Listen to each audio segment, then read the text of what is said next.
नमः हरे हराये नमः। हरे कृष्णा। आज हम भगवत गीता अध्याय 8 श्लोक नंबर 16 सीखेंगे। चलिए शुरू करते हैं। आ ब्रह्म भुवना लोकः पुनरावृत्तिनो अर्जुन मामुपेत्य तु कौन्तेय पुनर्जन्म न विद्यते। अब हम इसे धीरे धीरे बोलकर समझते हैं। आ ब्रह्म भुवना लोकः पुनरावृत्तिनो अर्जुन माम उपेत्य तु कौन्तेय पुनर्जन्म न विद्यते। अब हम इसे फिर से गाते हैं। आ ब्रह्म भुवना लोकः पुनरावृत्तिनो अर्जुन मामुपेत्य तु कौन्तेय पुनर्जन्म न विद्यते। अब हम समझते हैं भगवान श्री कृष्ण इस श्लोक में क्या कह रहे हैं। इस जगत में सर्वोच्च लोक से लेकर निम्नतम सारे लोग दुखों के घर हैं, जहाँ जन्म तथा मरण का चक्कर लगा रहता है। किंतु हे कुंती पुत्र, जो मेरे धाम को प्राप्त कर लेता है वह फिर कभी जन्म नहीं लेता। हरे कृष्णा। चलिए अब हम प्रभु जी से इस श्लोक के बारे में और अच्छे से समझते हैं। हरे कृष्णा। भगवान श्री कृष्ण बता रहे हैं कि जो अंत समय में भगवान श्री कृष्ण का स्मरण करता हुआ शरीर का त्याग करता है वे भगवान के धाम को जाते हैं। अब कई पूछेंगे भगवान के धाम को जाके करना क्या है और क्यों जाना है। तो बोला कि अगर भगवान के धाम को नहीं जाते तो हम इस संसार के बंधन में फंसे रहते हैं। और इस संसार के बंधन में तकलीफ क्या है कि दो बड़ी तकलीफ है। पहली तकलीफ है दुखालयम, ये दुखों का सागर है। और दूसरा बोला अशाश्वतम, ये बदलता रहता है। और इसीलिए भगवान श्री कृष्ण हमें प्रेरणा देते हैं कि संसार के सागर से बाहर निकलने के लिए प्रयत्न करना है। अब कई लोग सोचेंगे अरे सभी देवी देवता एक होते हैं, किसी की भी पूजा करो सब एक ही जगह पे लेके जाएंगे। और उदाहरण में कई बार बोलते हैं लोग, जैसे नदियाँ बहुत जगह से पानी बहता हुआ सारे के सारे समुद्र में मिलती है, ऐसे ही किसी भी देवी देवता की पूजा कर लो एक जगह ही पहुंचेंगे। पर भगवान श्री कृष्ण बोलते हैं यह बात सत्य नहीं है। क्यों?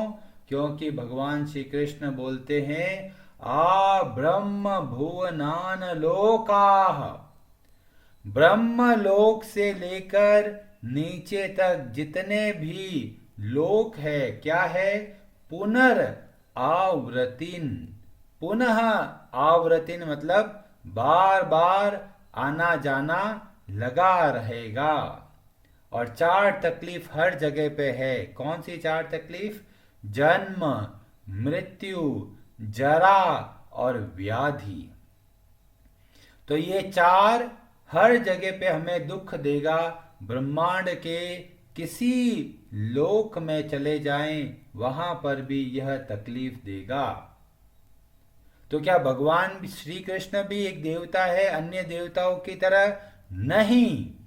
यहाँ पर भगवान श्री कृष्ण बोलते हैं माम उपेत्य तु कौन्तेय पुनर्जन्म न विद्यते। जो भगवान श्री कृष्ण की शरण ग्रहण करता है और अंत समय में शरीर छोड़कर भगवान के धाम को जाते हैं वे वापस इस संसार में नहीं आते। अब कई लोग प्रश्न करेंगे अरे प्रभु जी हम तो देखते हैं बड़े बड़े संत वो भी तो वापस आते हैं इस संसार में। तो यहां पर तो भगवान श्री कृष्ण बोलते हैं पुनर्जन्म न विद्यते। तो अब कैसे समझेंगे? तो बोला कि एक हॉस्पिटल में जैसे बीमार व्यक्ति आते हैं उसी हॉस्पिटल में डॉक्टर भी आता है। और डॉक्टर के आने के लिए कुछ अनिवार्य नहीं है, कंपल्सरी नहीं है, मैंडेटरी नहीं है। वे क्यों आते हैं डॉक्टर? डॉक्टर आते हैं मरीजों का इलाज करने के लिए। ऐसे ही भगवान के भक्त जब इस संसार में आते हैं तो वे अपनी इच्छा से आते हैं। भगवान श्री कृष्ण की सेवा के लिए आते हैं, भगवान श्री कृष्ण की प्रसन्नता के लिए आते हैं। भले ही ये दुख का घर है, पर फिर भी भगवान के भक्त परम दयालु होते हैं और इसीलिए लोगों का उद्धार करने के लिए इस संसार में वे आते हैं। तो एक भगवान का भक्त इस संसार में आता है और एक सामान्य व्यक्ति इस संसार में आता है, दोनों में बहुत बड़ा अंतर है। भगवान का भक्त अपनी इच्छा से संसार में आते हैं और जो सामान्य व्यक्ति होते हैं अपने कर्मों की वजह से इस संसार में आते हैं। तो जब भगवान श्री कृष्ण यहाँ पर बोलते हैं पुनर्जन्म न विद्यते, इसका मतलब यह हुआ भगवान के भक्त आ जा सकते हैं, उनके पास स्वतंत्रता है। ये भूमंडल पे भी आ सकते हैं और भगवान के गोलोक धाम को भी जा सकते हैं, पर जो सामान्य व्यक्ति होता है वह इस ब्रह्मांड के चक्करों से बाहर नहीं निकल पाता। और बहुत सारे लोग सोचते हैं कि अरे थोड़ा यहाँ पर समस्या बहुत है, कहीं और जाके रहेंगे तो आराम से रहेंगे। कई लोग बोलते हैं अरे गांव में नौकरियां नहीं है, चलो शहर चलते हैं। तो गांव से बाहर निकलकर शहर में पहुंच गए। अब शहर में सोच रहे हैं अरे बेंगलोर, दिल्ली बड़े बड़े शहर है, वहां जाएंगे, वहां कम समस्या मिलेगी। वहां पहुंच गए तो और समस्याएं, नई नई समस्याएं मिल गई। अब सोचते हैं अरे यहाँ पर तो बहुत पोल्यूशन है, पानी की क्वालिटी खराब है, खाने की क्वालिटी खराब है। ऐसा करते हैं अमेरिका जाते हैं और लोग अमेरिका जाते हैं, वहां पर कुछ समय मजे से रहते हैं, फिर उनको समस्याएं आने लगती है और सोचते हैं अरे यार यहाँ भी तकलीफ है। फिर सोचते हैं चलो स्वर्ग लोग चले जाए, वहां गए, वहां भी डर। कहीं पे भी चले जाइए हमें कुछ न कुछ समस्याएं अवश्य मिलेगी। तो हमको क्या करना है? हमें छोटी छोटी समस्याओं पर ध्यान नहीं देकर हमें पूर्ण रूप से भगवान श्री कृष्ण की भक्ति करनी है। थोड़े थोड़े पुण्य प्राप्त करेंगे तो स्वर्ग में अटक जाएंगे और ब्रह्मांड भ्रमिते, संसार में भटकते रह जाएंगे। तो कहीं बोलेगा ठीक है जी, भटकते हैं तो तकलीफ क्या है हमको? भटक रहे हैं, घूम रहे हैं, ऐश कर रहे हैं कि जी ऐश नहीं कर रहे, वहां पर भी दुख प्राप्त करेंगे।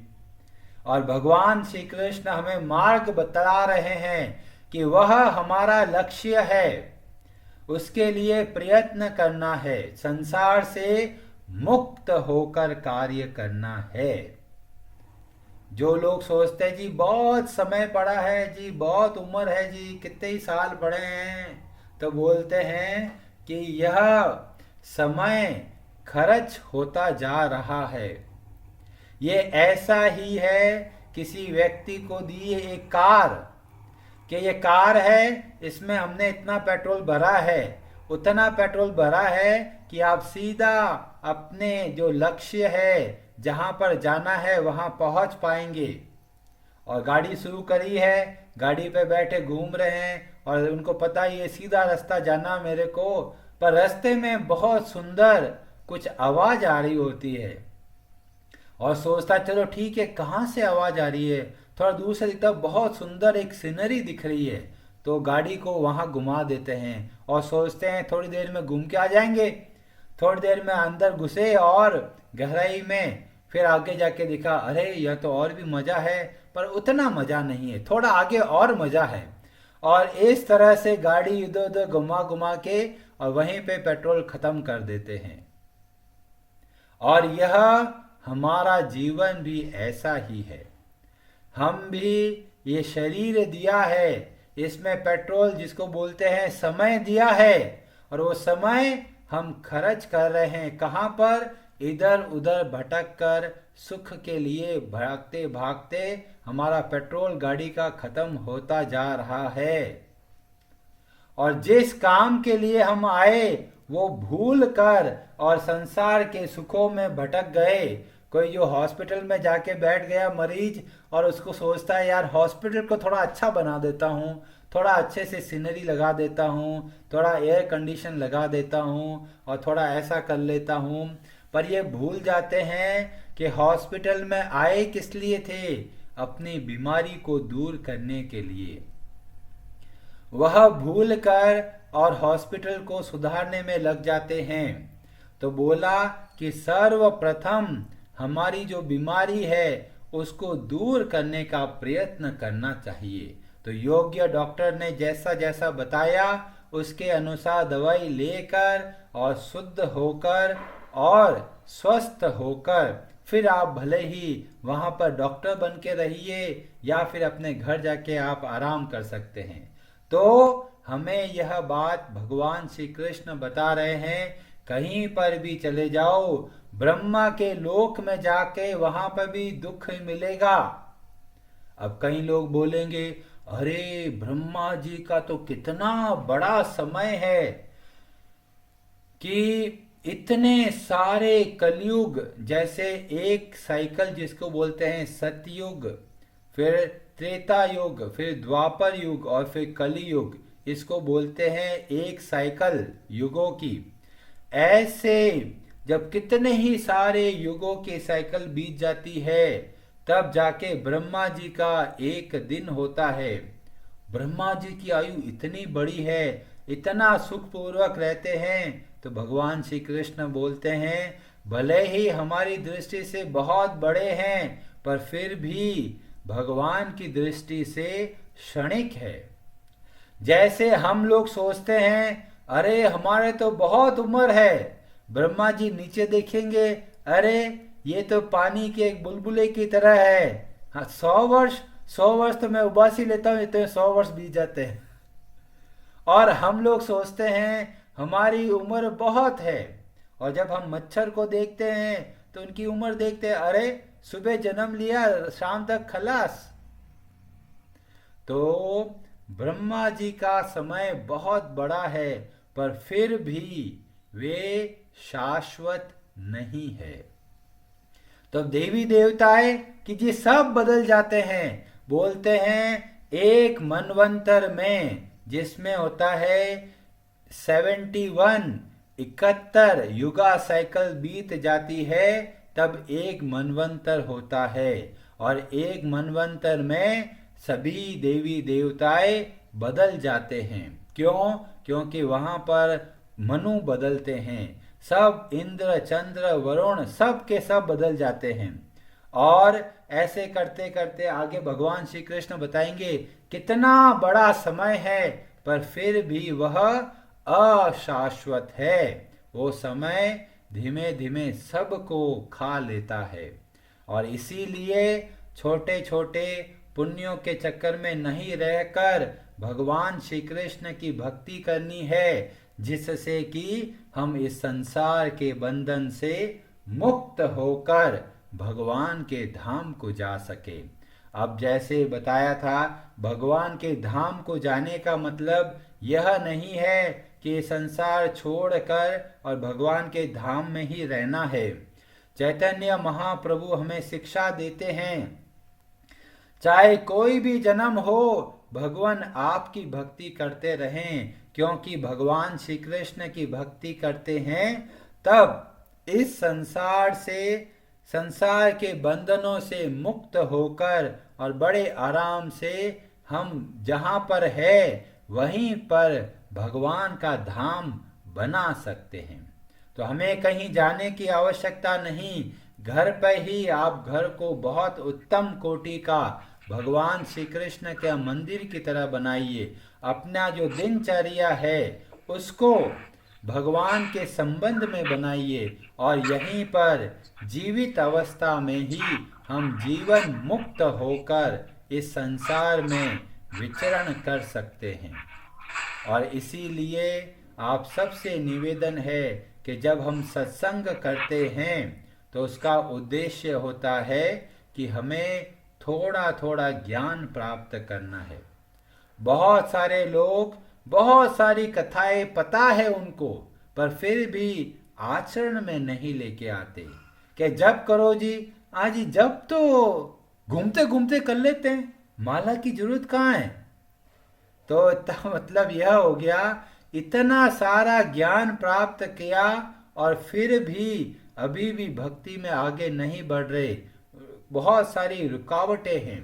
तो हमारा जब सत्संग का लाभ हमको मिलता है तो हमें चाहिए कि उसके अनुसार, भगवत गीता के अनुसार, भागवत के अनुसार, भक्तों के अनुसार हमें बदलाव लेके आना है। और हर रोज थोड़ा थोड़ा बदलाव लेके आएंगे तो आपको लगेगा, अरे हम थोड़ा थोड़ा करते हुए इतनी बड़ा जो पहाड़ है उसको पार कर लिया और हमें पता ही नहीं चला। कि हाँ जी बिल्कुल, जब भक्तों के संग में रहते हैं, थोड़ा थोड़ा बदलाव करते हैं तो बड़े आराम से बड़े बड़े पर्वतों को पार कर सकते हैं। जैसे कई लोग गोवर्धन यात्रा करते हैं तो बहुत बड़ी यात्रा है, अकेले चलते हैं तो बहुत थक जाते हैं, पर भक्तों की मंडली हो, कीर्तन करते हुए जाइए तो बड़े आराम से पूरे के पूरे गोवर्धन जी की परिक्रमा कर पाएंगे और बिना किसी समस्या के। इसीलिए भक्तों के संग में रहिए और भक्ति करते रहिए। जब भी द्वंद्व आए, जब भी कोई प्रश्न आए, उसको लिख लीजिए कि यह एक प्रश्न है, ये प्रश्न नहीं है, ये बहुत बड़ा कांटा है हमारे मार्ग का। क्यों? जब तक प्रश्न रहता है तब तक भक्ति अच्छे से नहीं कर पाते, मन में संदेह रहता है, हमारी नींव मजबूत नहीं होती। और इसीलिए प्रश्न करना चाहिए। प्रश्न तो बताया, वेद व्यास जी भी प्रश्न करते हैं। अब कहीं बोलेंगे, अरे ये वही वेद व्यास जी है जिन्होंने इतने सारे पुराणों की रचना करी, महाभारत की रचना करी, क्या उनको भी प्रश्न आता है? हाँ जी, उनको भी प्रश्न आता है। और वे प्रश्न किससे पूछते हैं? अपने गुरु नारद जी से पूछते हैं। तो ये मत सोचिए, कई लोग सोचते हैं जी हम तो बहुत ज्ञानी हैं जी, हमें तो सब पता है जी, कितने सालों से हम कर रहे हैं। द्वंद्व और संदेह हमारे आसपास कभी भी प्रकट हो सकता है, और इसीलिए हमें कभी भी कोई प्रश्न मिले तो नोट करके रखना है और समय आने पर उसको पता करना है कि वास्तविक उत्तर क्या है। और इस तरह से हम भक्ति करेंगे तो हमें भगवत गीता के ज्ञान का पूरा लाभ मिलेगा। नहीं तो ऐसा ही होगा जैसा कि शहद एक बोतल में भरा हुआ है और लोग बाहर से चाटते हैं और बोलते जी बहुत मजा आ रहा है जी, बहुत मजा आ रहा है, पर वास्तव में मजा नहीं आ रहा। क्यों मजा नहीं आ रहा? क्योंकि शहद को बाहर जो बॉटल है उसको चाट रहे हैं। अगर शहद का स्वाद चखना है तो ढक्कन खोलकर और फिर शहद का स्वाद प्राप्त होगा। ऐसे ही केवल भगवान की कथाएं सुनना है और उसके बाद में जीवन में बदलाव लेके आना है, थोड़ा थोड़ा बदलाव लेके आना है, तभी हमें भगवत गीता का जो लाभ है वह प्राप्त होगा। नहीं तो लोग सत्संग में जाते हैं और बोलते जी मजा आ गया जी, मजा, बहुत शानदार कथा थी, क्या समझ में आया जी, वही याद नहीं आ रहा। तो ऐसी कथाओं से हमें लाभ नहीं मिलेगा। आप सबसे निवेदन है कि जब भी हो, जितनी कथा सुने, एक बात याद कीजिए कि इस कथा से हमने क्या सीखा और उसके अनुसार जीवन में परिवर्तन लेके आइए। थोड़ा थोड़ा बदलाव लेके आएंगे तो सत्संग का लाभ मिलेगा। हरे कृष्णा जी, आप सबका बहुत बहुत धन्यवाद। Hare Hare Namaha